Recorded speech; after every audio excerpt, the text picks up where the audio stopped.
Welcome to the 1986 heavyweight bout between Mike Tyson and James Tillis in Glen Falls, New York. Let's now join our ringside announcers. And now, here comes 19-year-old Mike Tyson as he emerges from his locker room and comes toward the ring. You will note one of the characteristics which sets Tyson apart. He wears no robe. He wears no socks with his boxing shoes. He says that makes him feel more like a warrior, more like a gladiator as he entered the ring.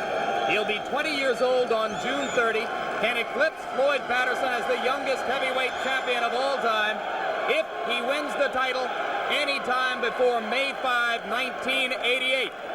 And there is already discussion behind the scenes in boxing of a possible match between Tyson and WBC heavyweight champ Trevor Berbick as early as December of this year. But first, he must get by this fight against James Quick Tillis. And we'll be back for round one right after this. Back in Glens Falls, New York, as you look at the tale of the tape between these two heavyweights, the significant stat there, both fighters entered the ring somewhat lighter than in their more recent appearances. Tyson, in his last fight against Steve Zowski, was over 220 pounds, today at 215.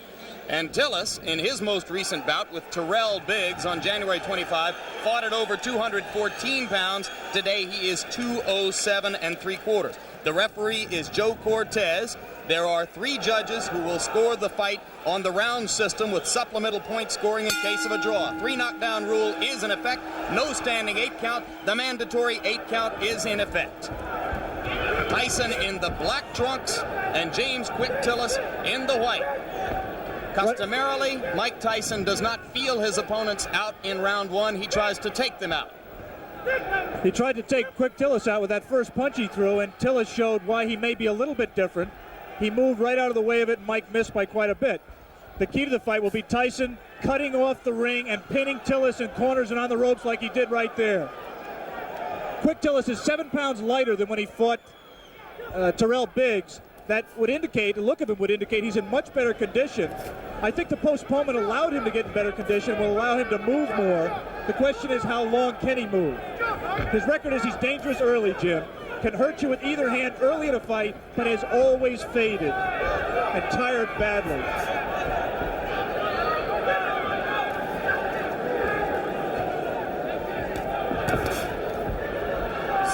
Delivering the left jab and following with the right. He is not running away from Tyson, and Tyson goes to work on the body. Some say that what sets Tyson apart is the intensity and the effect of his attack to the body. It is amazing to see such a young fighter understand so well the importance of body punching. Generally, it takes a veteran to understand that by punching to the body, you can take all that movement away from James Tillis, and that's what Mike Tyson plans to do. You saw Tyson with the left hook splitting Tillis' guard and getting the punch through moments ago as he had Tillis in the corner. Joe Cortez, the referee, the only one of the 3 judges in Las Vegas a few weeks ago who scored the Larry Holmes-Michael Spinks fight in favor of Holmes. That was an excellent right uppercut by Quick Tillis, which is a punch that should be effective against someone who comes in burrowing in like Tyson does. For some reason, Tillis landed. He was so shocked he grabbed.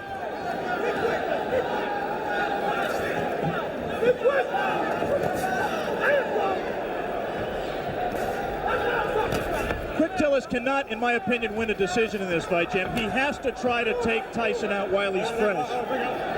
You see that Tillis grabs Tyson behind the head when he ties a fighter up. He customarily does it by tying them up behind the head. That will not deter Tyson from flailing away at the body, as he did right there. And Joe Cortez, the referee, quite properly did not break the fighters because Tyson's hands were not tied up.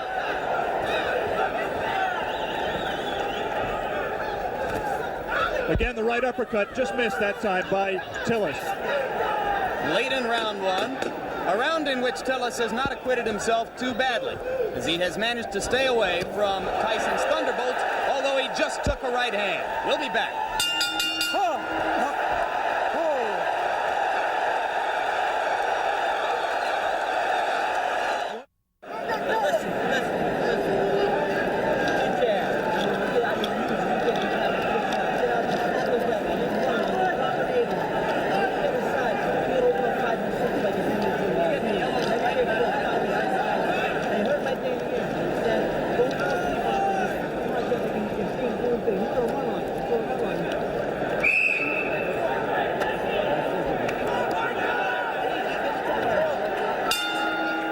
bring you back for round two, and you hear the bell. As you saw before we went away, Tyson did land one punch after the bell had sounded to end round one.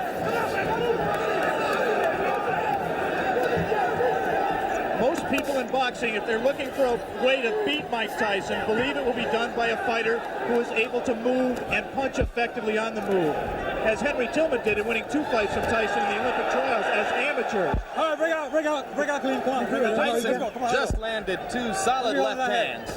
The difference, obviously, is here Mike Tyson has 10 rounds to wear down his opponent. He had to go all out in the 3 rounds amateur limit. Lost to Tillman in the Olympic trials. Right hand lands flush on the cheek of Quick Tillis, but that was an extended right hand. He was not in close enough to do maximum damage. Yeah, but he's not letting go of Mike Tyson. He might be shaking his hand, which generally means that he was hurt by the punch, even though it was, as you say, extended.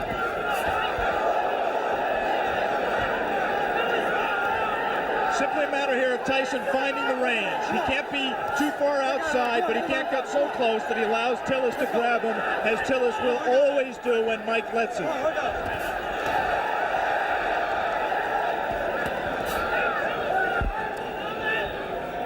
Tyson can be hit. He was openly disappointed with the number of times that Steve Zowski landed on him in his last fight. Any custom auto-trained fighter prides himself on his defense. And Mike really was disappointed that Zowski hit him with some right hands, really silly right hands that he should not have been hit with. It was just a loss of concentration. The right hand by Tillis was blocked there.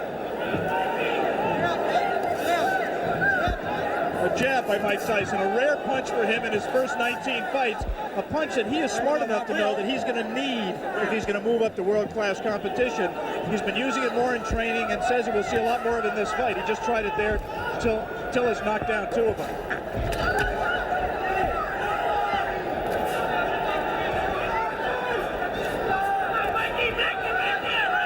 Good head movement by Tyson coming in.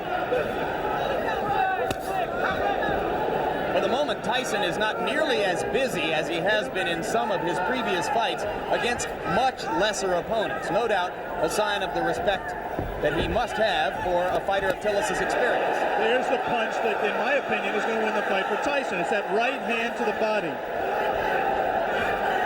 He won't knock Tillis out with it, but he will wear him down and bring his hands down so he can land punches to the head. He got him with the left. And you saw Tillis staggering backward momentarily. Not seriously hurt, but Tyson has begun to break through the guard around the face. And there's a right hand as Tyson continues to land and round 2 ends. Okay.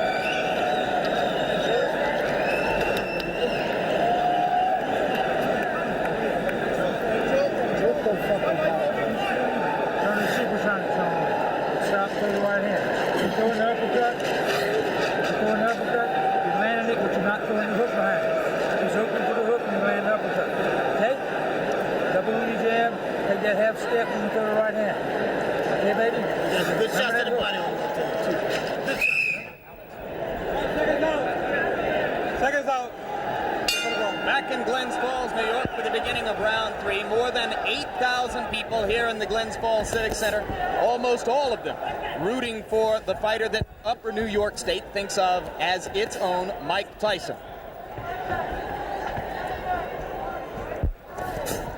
Right now, all of the aggression is out of Mike Tyson. He is keeping his distance. He's trying to learn how to box with James Quick Tillis. It is not, or has not been to date, his fight. So if Quick Tillis has done nothing else, at the present time, he's taken Mike Tyson out of his game plan. Tillis tying Tyson's left arm up there. Tillis' trainer and co-manager Bo Williford said that he had been working with him for the last 6 weeks on tying up Tyson's arms. But that time, Tyson got the left hand through again after ducking a Tillis punch. Just one punch for Mike, and that's not typical. He has to put punches together when he gets inside. Keep busy. Outstrength Tillis on the inside and let his hands go. He is being considerably more careful than in his previous 19 appearances. Remember against Jesse Ferguson, that look at the hand speed by Tyson. That's one of the things that's astonishing, to see a man of this size and this build with such quick hands. We'd like to alert our local stations along the line that we'll be taking a station break right here at the end of this round, round 3.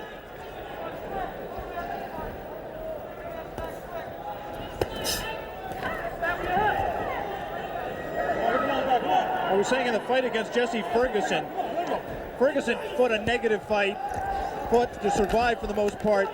The punch that turned the fight around was a combination, actually, a right to the body and then doubling with it, coming right up the middle. Let him go. Looks to me like Tillis is open for an uppercut up the middle the same way.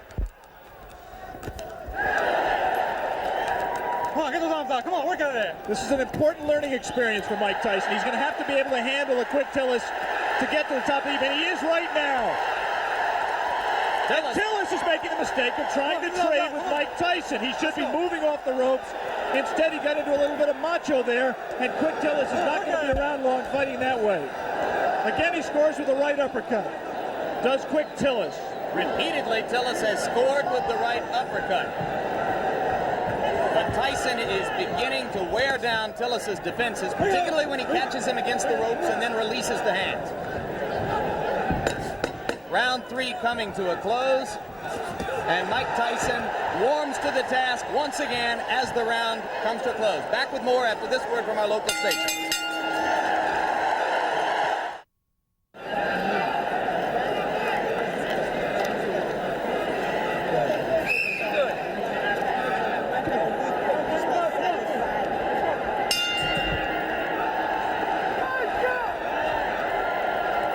Beginning of round 4, Jim Lampley with Alex Wallow in Glens Falls, New York.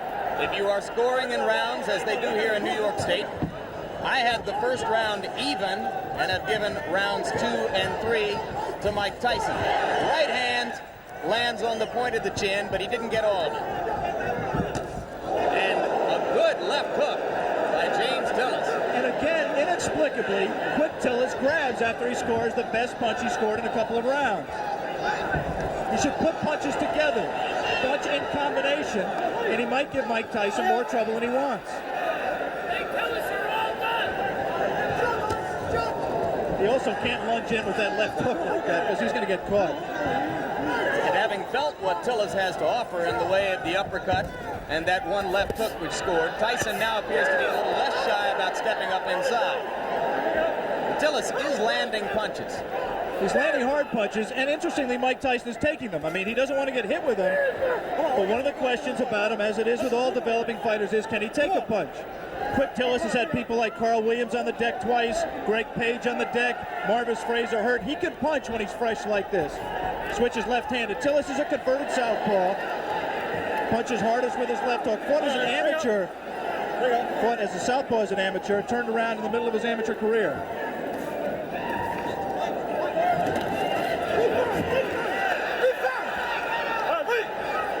Both of those left hooks miss slightly for Tyson. Look how low he gets to duck under those punches. Extraordinary. Tillis could have butted him with his knee there.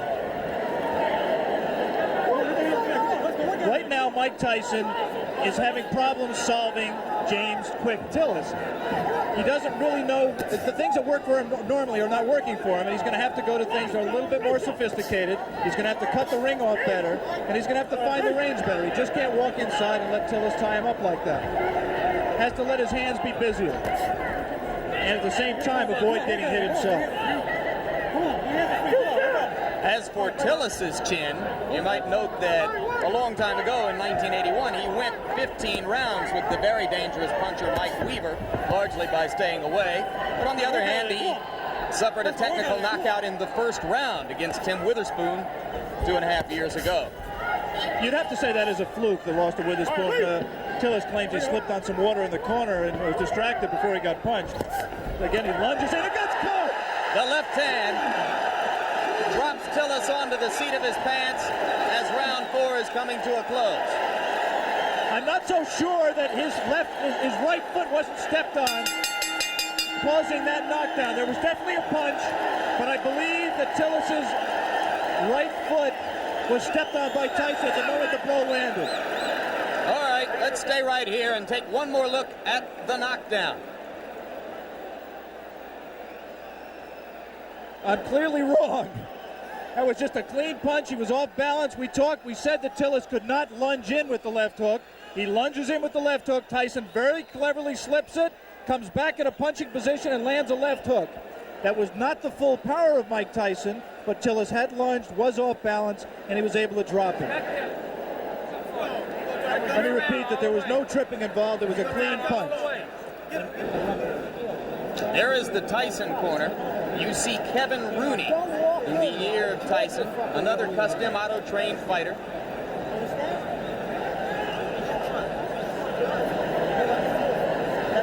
The longest Tyson bout was the fight against Jesse Ferguson. A TKO at 1 minute 19 seconds of the 6th round. Now round 5 begins here in Glens Falls.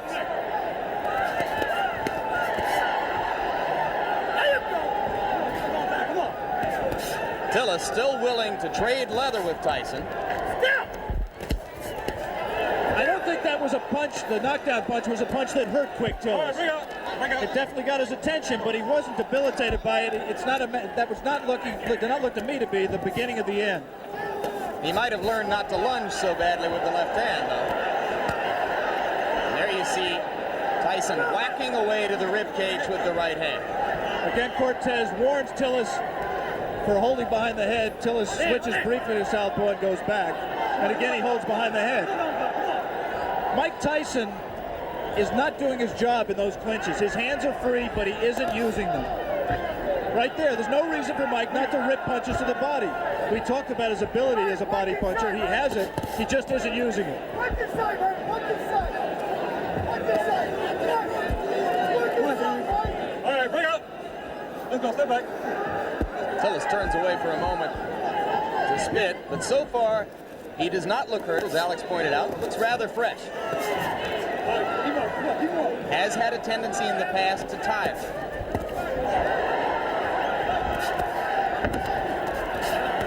This is not a good round so far for Tyson, who is missing more punches than he lands.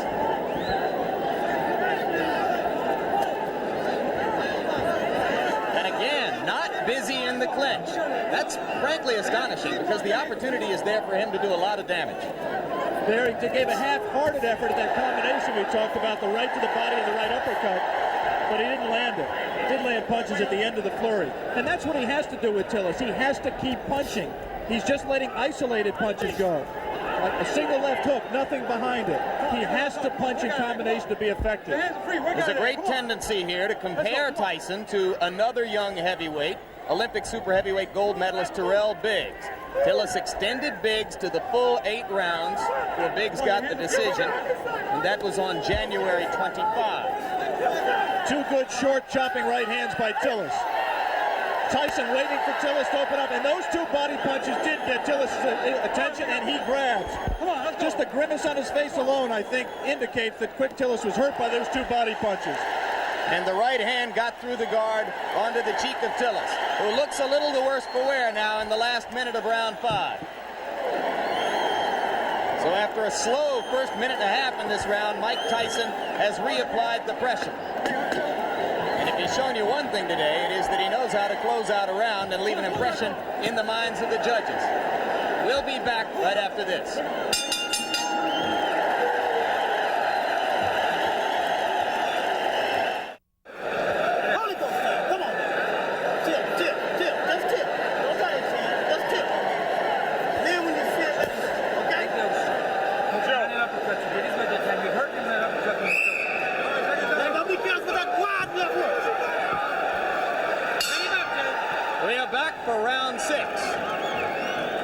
And it's a piece of trivia at best, but now Tillis has an opportunity to go farther with Tyson than any of his previous opponents if he can last past 119 of this round.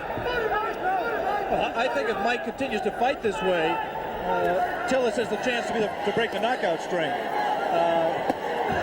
He's got to be busier. Tillis does have a tendency to tire very badly in late rounds.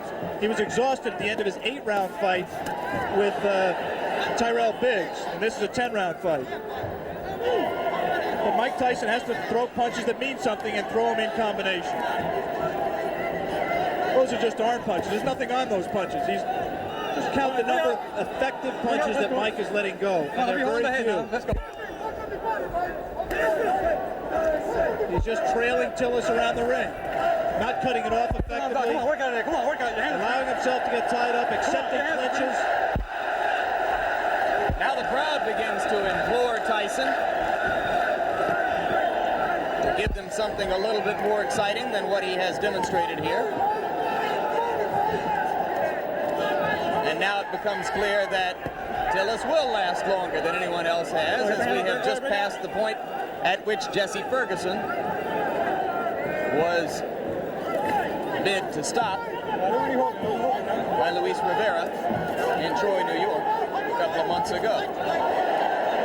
That punch missed, despite the crowd reaction.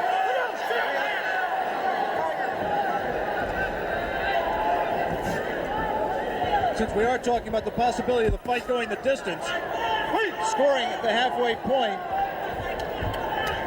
I've given Tyson 3 rounds, Tillis 1 round, and 1 round even. I did not score the 4th round, which is the round in which a knockdown, a 10-8 round for Tyson. I only gave it a 10-9 round for Tyson because of the fact that Tillis was dominating the round up to that point. The point system is, of course, supplemental only. The round system stands up unless there is a draw. Personally, Alex, I have it 4-0-1 for Tyson. I've not given Tillis a round. There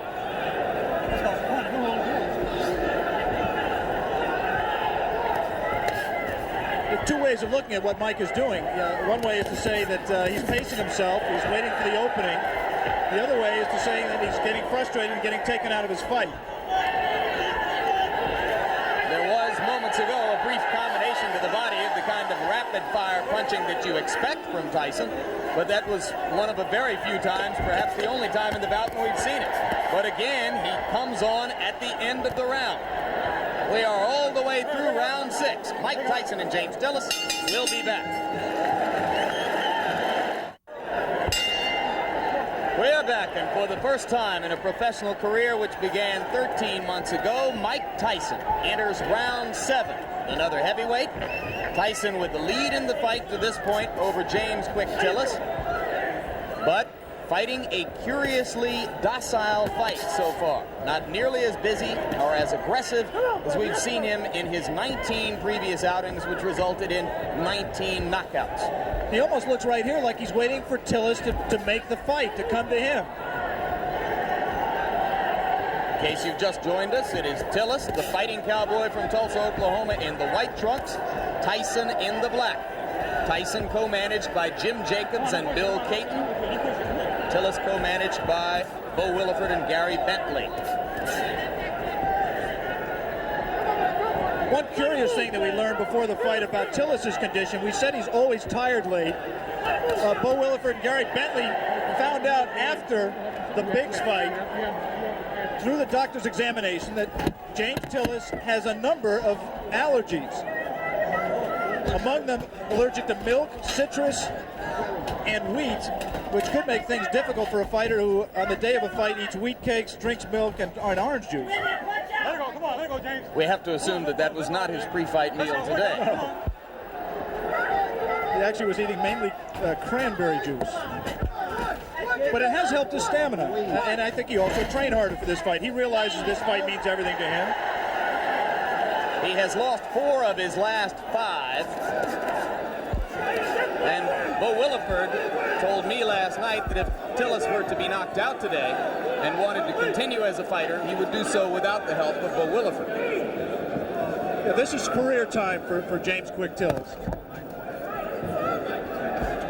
Incidentally, if you're not a boxing fan and Tillis looks familiar to him, you may have seen him in the movie The Color Purple, where he had a brief part as Henry Buster Broadnax in the juke joint scenes.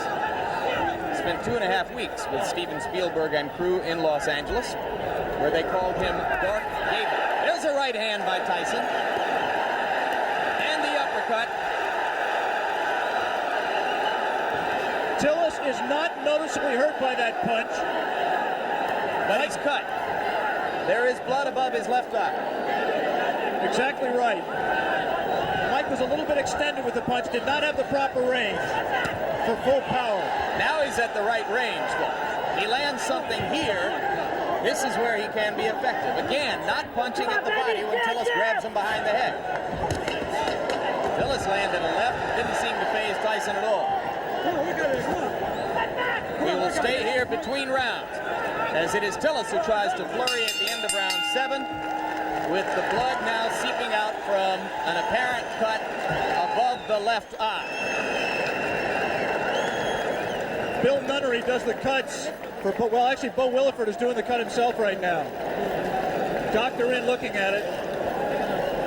As we look at Tyson's corner, the action is in the opposite corner, right there where they're working on James Quick Tillis' left eye. Let's take a look back at the action from round number 7.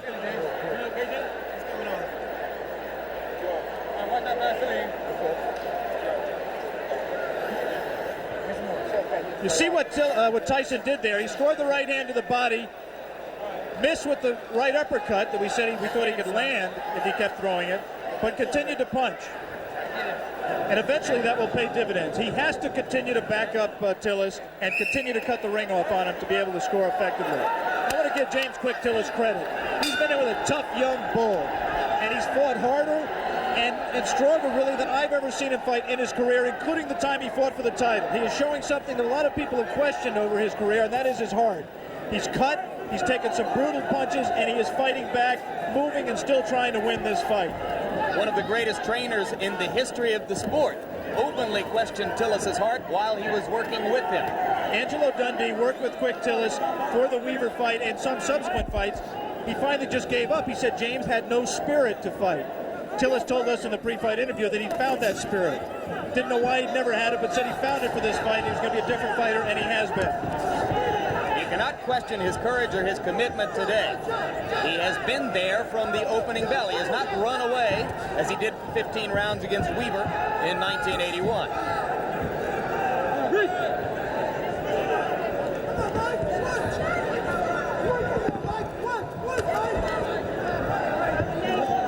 Tyson looped that right hand, and you have to wonder if perhaps Tyson is getting a bit anxious. We are into round 8. The knockout string has been a prominent part of the marketing and publicity which has surrounded Tyson's rise. It won't be quite the same if he's 20-0 with 19 knockouts. There's no question that up till now, if the fight continues this way and goes to a decision, Tyson, in my opinion, will win the decision, but the Mike Tyson mystique will suffer. He has not scored a knockout. He has not really hurt Quick Tillis, even though he has knocked him down and cut him. And he's let Tillis stay in the fight when other fighters, such as a Tyrell Biggs, really had Tillis out of the fight and in more trouble. In fairness to Tyson, we should repeat, Tillis appears to be in much better condition for this fight. Could that, in fact, Alex, be good for Mike Tyson? Yeah, I think that ultimately you're exactly right, Jim. This kind of a fight is absolutely essential to his learning experience. It's obvious for a fighter who punches with as much power and who places as much of his fight plan on power as Tyson does, that any kind of movement cuts down on his power because it doesn't let him set himself as well. It was inevitable that he was going to have to learn how to fight a guy who could move and box. It's good that he's fighting one like Quick Tillis to get that learning experience. And maybe if he has to go to decision to win the fight, then there won't be as many people asking every day, when are you going to fight for the championship of the world?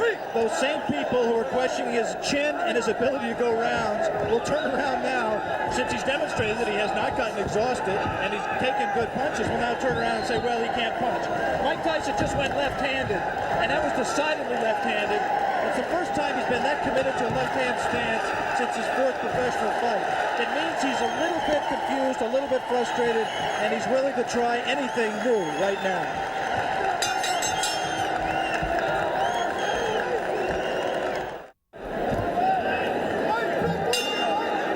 We are back in Glens Falls, New York.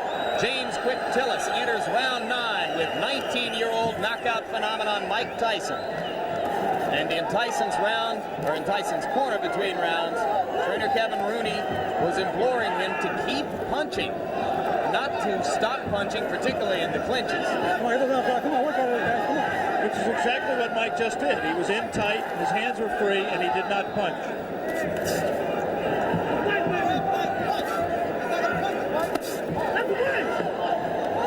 This Mike Tyson looks very much like the Mike Tyson who lost 2 close decisions to Henry Tillman in the heavyweight trials for the Olympic Games in 1984. He is confused by the movement. The movement does not allow him to hit a stationary target, and therefore he can't set himself as well. We have not seen the evidence of the jab that Mike Tyson said we would see. And Henry Tillman recently scored a first-round knockout over Bash Ali in a cruiserweight fight. Could he be, in his own way, Alex Wallow, progressing at just as impressive a rate as Tyson? Well, Henry Tillman was very impressive winning the North American Boxing Federation cruiserweight title by scoring a sensational first-round knockout over Bash Ali, as you pointed out. It's difficult to judge because, first of all, I haven't seen all of Henry Tillman's fights, and second of all, he hasn't fought in the same division as Mike. He's been fighting as a cruiserweight. There's not as much talent down there. It's difficult to say. I was very impressed with Tillman against Bash Ali. He will be inevitably a future opponent of Mike Tyson, as will Terrell Biggs and a number of other these young heavyweight prospects. Coming up immediately after this fight, our coverage of the Kentucky Derby, beginning of ABC Sports' run through the Triple Crown this spring. Right now we are in round 9. Mike Tyson well ahead in the scoring, or so we would judge it, against James Tillis, but looking for a knockout to keep his 19 knockout string alive. I'm not sure he is looking for a knockout, Jim. He certainly isn't fighting like someone who is.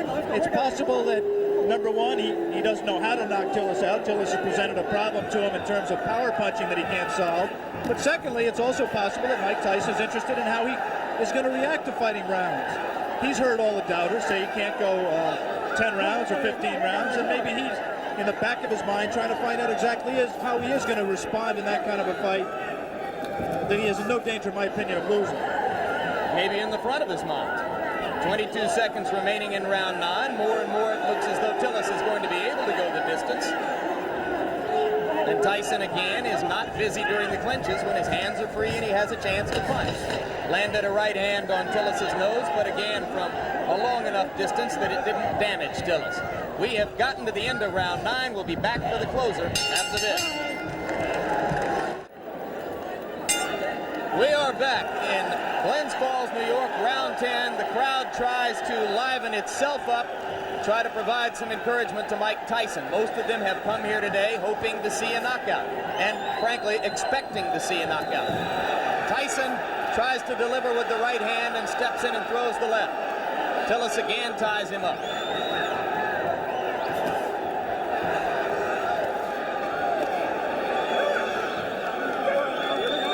James Tillis is still a dangerous fighter. This is the most power and zip he's had in his punches at this late stage in a fight that I can ever remember. Tyson knows it, and I just don't think he's going to take any unnecessary chances. You can be sure he wants to keep the knockout string alive. But he also is just not going to take any unnecessary chances. He wants to win a decision, win a fight. He'll be 20-0, still undefeated, and in his mind, I think, still well on his way to a heavyweight championship. But Tillis have revived his career somewhat, even with a loss, if he stands up. Well, this certainly is a respectable showing, and there certainly will be notoriety to the man who broke Mike Tyson's knockout string, especially if Mike resumes the knockout string after this fight.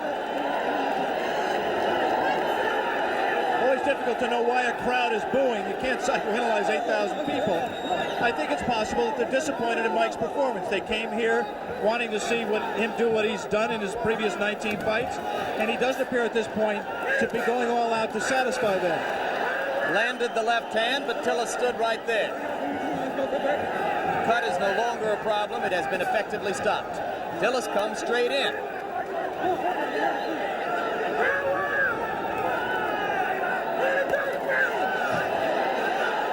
And now Tyson, one of the few times we've ever seen him swinging wildly. Good left hand. Tillis is still there. Come on, we go.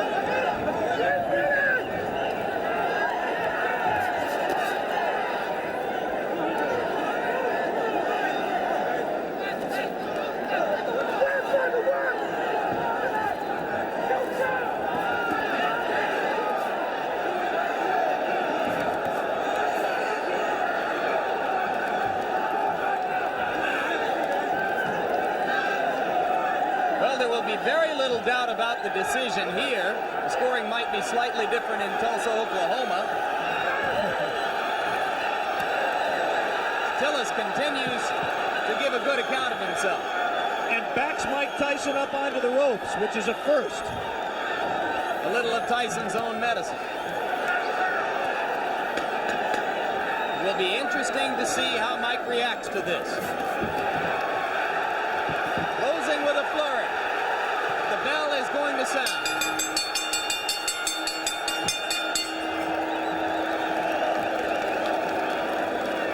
Big smile on the face of Bo Williford as he steps into the ring. I think he's quite proud, win or lose, of James Tillis. All right, now we are back live in Glens Falls, New York, and in the middle of the ring announcer Paul LaFleur with the decision Ladies in and this fight. gentlemen, here is the official scoring. Judge Bernie Friedkin scores it 6 rounds to 4. Judge Allen scores it 6 rounds to 4.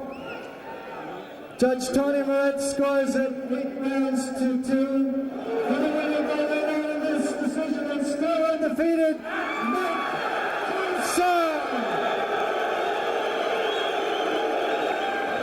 So for 19-year-old Mike Tyson, moved the record now to 19, or make it 20 wins, no losses, 19 of them by knockout. I'm Jim Lampley along with Alex Wallow saying so long for now from Glens Falls, New York.